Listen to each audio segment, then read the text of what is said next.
My name is Sheyi, and today I gain my freedom. Bó ti ń lọ, mo fi Jésù sí o. Olúwa ṣamọ̀nà ẹ̀. Má ṣiṣẹ́ gbà. Yóò ṣiṣẹ́ yìí, yóò fi kọ́lé, yóò fi gbéyàwó. Kò ní ṣiṣẹ́ ṣe, kò ní ṣiṣẹ́ gbà. Ẹ̀mí àti sin Ọlọ́run pẹ̀lú ohun ẹ̀mí Ọlọ́run á fi fún ọ̀nà ẹ̀ ó là lórúkọ Jésù Kristi Olúwa wa.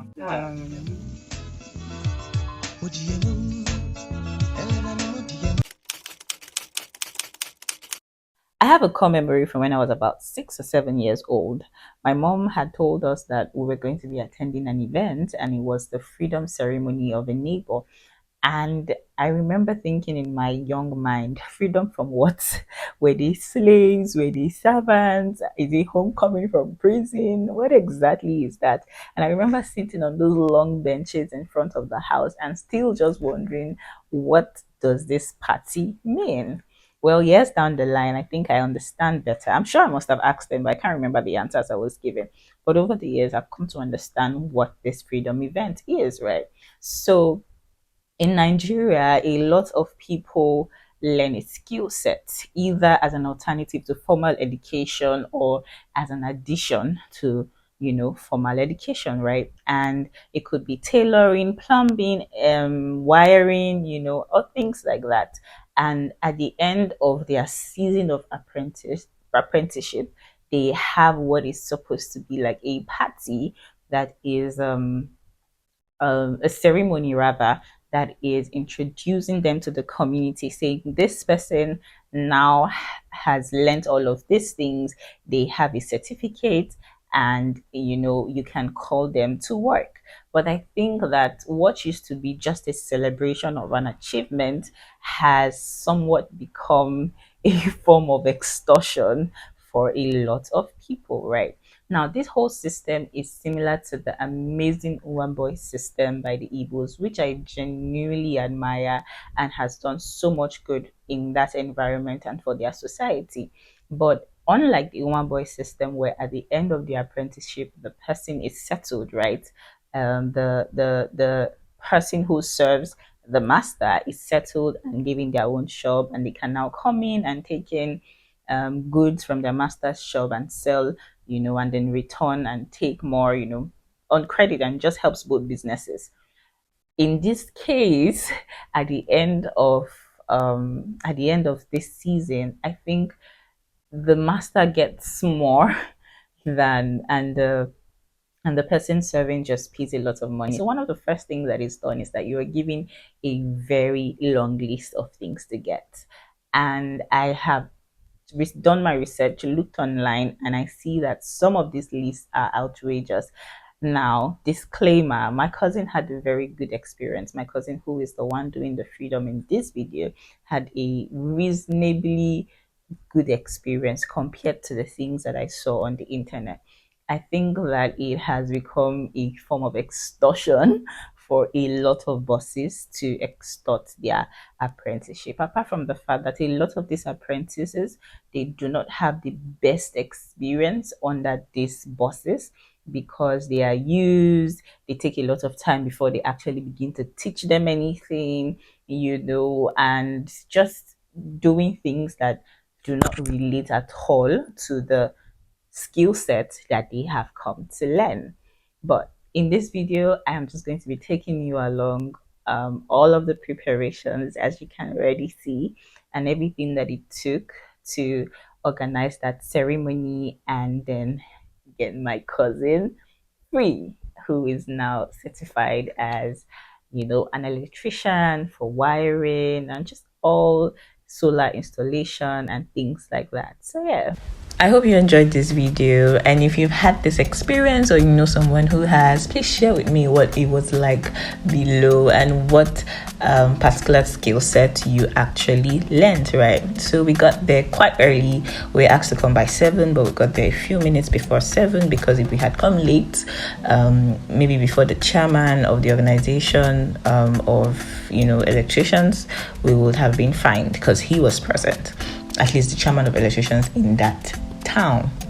And what happened next is they had prayers, and a lot of people were called upon to just advise him to be honest, to be hardworking, to be patient, and just things to do on the job, right? And then my mom was also called upon to speak, and she finished them with honor and wisdom. It was quite a lovely experience, and a lot of people had amazing things to say. People were also asked to come forward and just give testimonies about him. And one memorable one was a woman who said, he is really just such an humble person, and all of that. So it was really nice.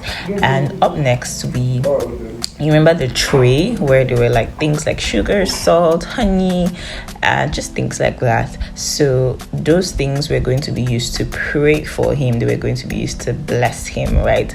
And so they will just take something like, let's say, salt, and they will be like, as salt is useful, you will always be useful. As sugar is sweet, your life will be sweet.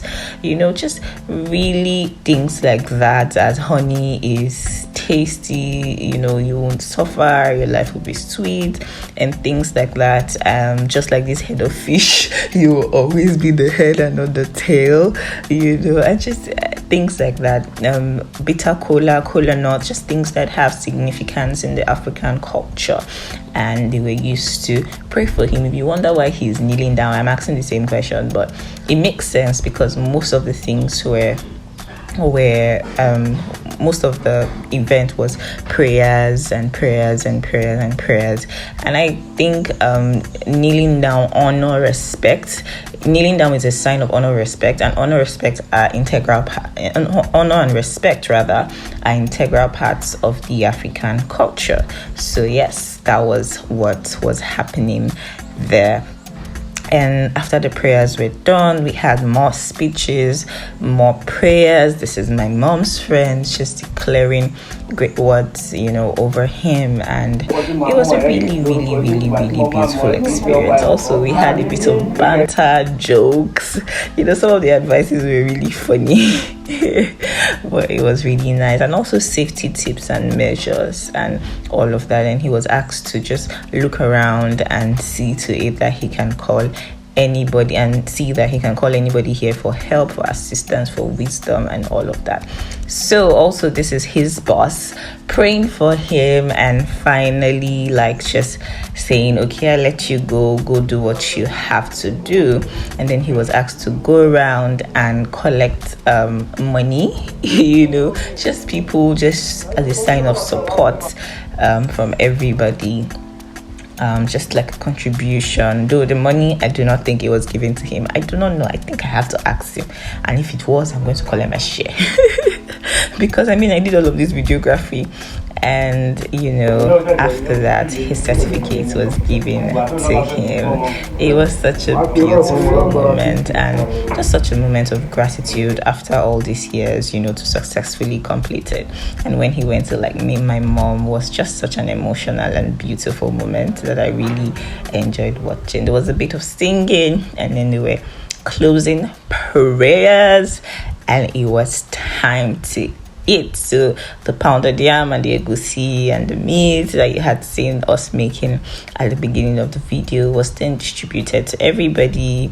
As many people that wanted to partake, and there were also drinks which were on the list actually, and the pounded yam was actually also on the list, and then they were distributed and everybody enjoyed that. Fun fact, my cousin did not begin his training here, but he completed it here, and we give glory to God for everything. Thank you for watching.